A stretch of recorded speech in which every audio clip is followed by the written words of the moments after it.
I still remember sitting in the theater, watching No Time to Die in 2021, not realizing that it would be the last Bond film for what feels like an eternity.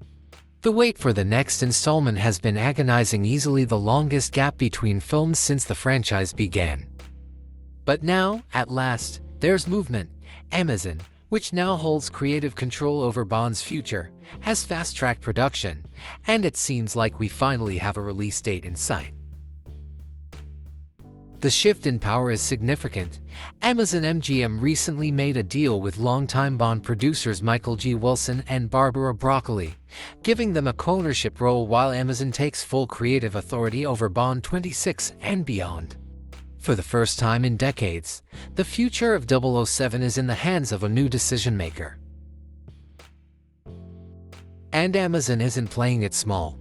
They've committed a staggering £250 million budget to this new chapter, £30 million more than what was spent on Daniel Craig's swan song as 007. With that kind of money, expectations are sky high. According to inside sources, story ideas and reboot concepts have already been pitched, and writers' rooms are being assembled with one clear goal: get this movie out fast and make back the investment.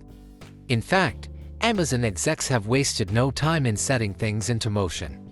Production is expected to wrap up by the end of next year, with a planned release by late 2027. There are some exciting names reportedly involved in the project. David Heyman, the mastermind producer behind the Harry Potter films, and Amy Pascal, who helped bring Tom Holland's Spider-Man to life, are rumored to be in talks to develop the film. That alone hints at something ambitious, perhaps a bold new take on the Bond universe. However, Amazon's takeover has sparked some controversy. Many fans worrying about potential spin-offs that could dilute the main film series or, as some critics fear, a more modernized approach that could stray too far from Bond's classic appeal. Yet, insiders insist that Amazon knows what the audience wants: a movie, not just a brand expansion. As one source put it, Bond has always been a heavyweight movie theater earner, and that's not about to change. Still, this next Bond film will mark a major milestone, for better or worse.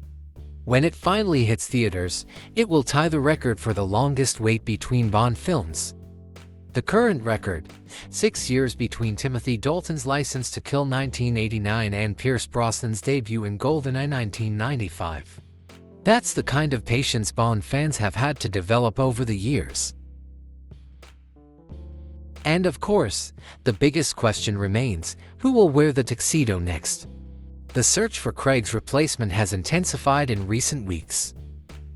Rumors swirl around names like Aaron Taylor Johnson, James Norton, and the relatively fresh-faced Harris Dickinson.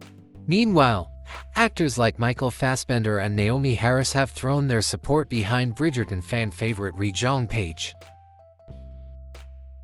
For now, we wait.